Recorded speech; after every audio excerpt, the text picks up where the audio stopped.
A casa não era minha. Ainda assim, rangia como se reconhecesse os meus passos. Recebi a chave numa manhã cinzenta, dentro de um envelope pardo, sem bilhete. O advogado apenas disse que aquela casa havia pertencido a uma mulher chamada Helena Duarte, uma parente distante, falecida, sem herdeiros diretos, e que por razões legais que ele não explicou direito, eu precisava passar alguns dias ali antes de decidir o que fazer com o imóvel. Não perguntei muito. Eu precisava de silêncio, de um intervalo da minha própria vida. A casa ficava de frente para o mar. Antiga, janelas altas, cortinas pesadas. O tipo de lugar onde o tempo não anda, apenas observa.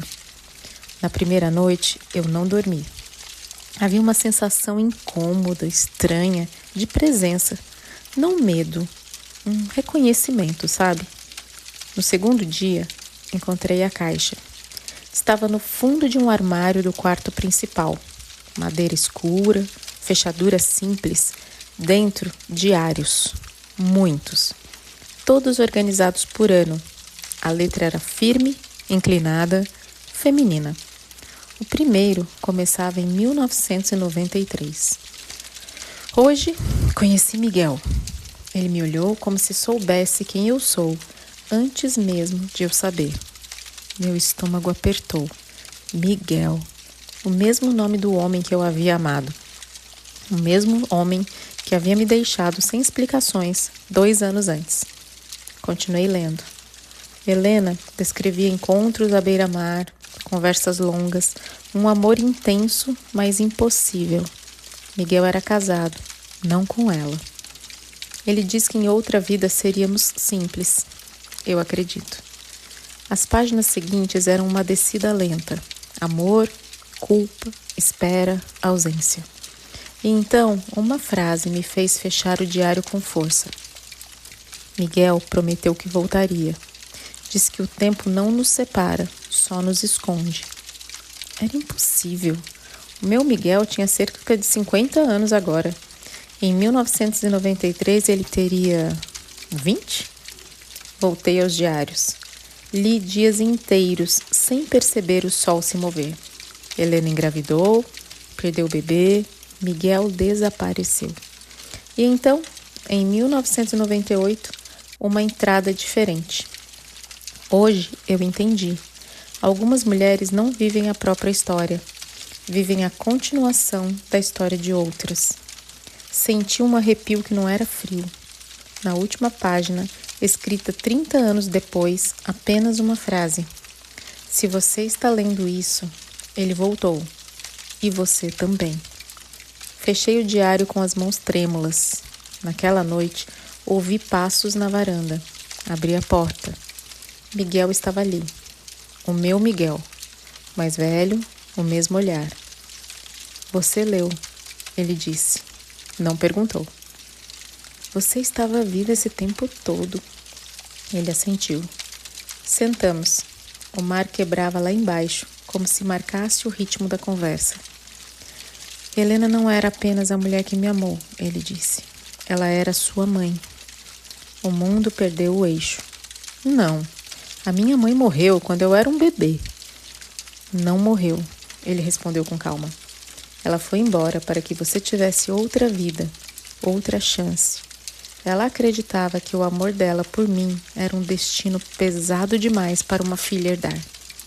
Respirei com dificuldade. Então Você não é quem pensava ser, ele completou. Assim como eu nunca fui apenas o homem que você amou. Eu esperei você crescer sem saber. Quando nos encontramos, anos atrás, eu já sabia. Eu levantei de repente. Isso é doentio. Eu nunca toquei em você quando soube, ele disse firme. Nunca cruzei essa linha. Eu me afastei por esse motivo. As memórias voltaram. A distância repentina, o término sem explicação. Helena escreveu para mim, ele continuou. Disse que um dia você entenderia, que o amor muda de forma, mas não desaparece. E por que agora? Perguntei. Ele me olhou com uma tristeza antiga. Porque Helena morreu achando que você nunca saberia quem é. e eu não podia deixar que a história se repetisse em silêncio. Passei dias ali, relendo, reorganizando a minha identidade. Miguel não ficou. Ele partiu na manhã seguinte. E antes de ir, disse apenas: "Você não precisa me perdoar, só precisa viver." Algumas semanas se passaram. O mar estava calmo naquele dia. Não era comum. Aquela casa sempre conhecera ondas inquietas, vento atravessado, um horizonte em movimento. Mas naquela manhã, tudo parecia suspenso, como se o tempo tivesse decidido respeitar o que estava sendo encerrado. Espalhei as cinzas de Helena ali. Não chorei no início. Segurei a pequena urna junto ao peito e pensei em quantas vezes aquela mulher amou em silêncio para que eu pudesse amar sem saber. "Você fez o que achou certo", sussurrei, mesmo que tenha doído. Quando abri a urna, o vento veio leve, quase cuidadoso. As cinzas se misturaram ao ar e desapareceram como as palavras que ela nunca disse em voz alta. Fiquei ali por muito tempo, até ouvir passos. Eu não me virei, eu sabia. Miguel parou ao meu lado, mantendo a mesma distância respeitosa de sempre. O homem que amou 2 mulheres, mas nunca tentou possuir nenhuma. "Ela teria gostado disso", ele disse. "Ela teria gostado de você aqui", respondi. O silêncio entre nós não era mais incômodo, era pleno. "Eu passei a vida inteira tentando corrigir o passado", ele falou. "Mas Helena me ensinou que algumas histórias não precisam de correção, precisam de compreensão." Olhei para ele, para o homem que foi amor, ausência, mistério. Para o homem que não ficou porque teria sido egoísmo. "Eu não te amo como ela te amou", disse com a voz firme, "e nem como pensei que te amava." Ele assentiu, com um sorriso meio triste e bonito. "Eu sei, mas existe algo entre nós que eu não quero perder", eu falei. "O quê?" "O reconhecimento", respondi. A sensação de que mesmo sem sermos o que imaginamos, fomos exatamente o que precisávamos ser. Miguel respirou fundo. "Você está livre agora." Sorri. Eu sempre estive, só não sabia. Nos despedimos ali, sem promessas, sem abraços longos, apenas um toque breve nas mãos. O suficiente. Meses depois, resolvi vender a casa. Mas levei os diários comigo. Hoje, eu entendo. Nenhuma de nós duas amou o mesmo homem da mesma forma. Helena amou um impossível. Eu amei um silêncio. E Miguel amou 2 mulheres em tempos diferentes. Não como um erro, mas como uma travessia. Comecei a escrever. Não os diários de Helena, não a minha história com o Miguel. Escrevi sobre mulheres que amam atravessando o tempo. Sobre homens que ficam mesmo quando vão embora. Sobre verdades que doem, mas libertam. No último dia naquela casa, antes de entregá-la definitivamente, deixei algo enterrado no jardim.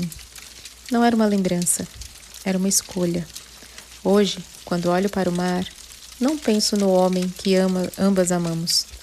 Penso na mulher que Helena foi, na mulher que eu me tornei. E entendo, com uma paz inesperada, que algumas histórias não existem para terminar juntas. Existem para nos ensinar a continuar. E aí, gostou? Então, fica comigo. Inscreva-se, ative o sininho e venha para mais histórias que te envolvem até o último segundo.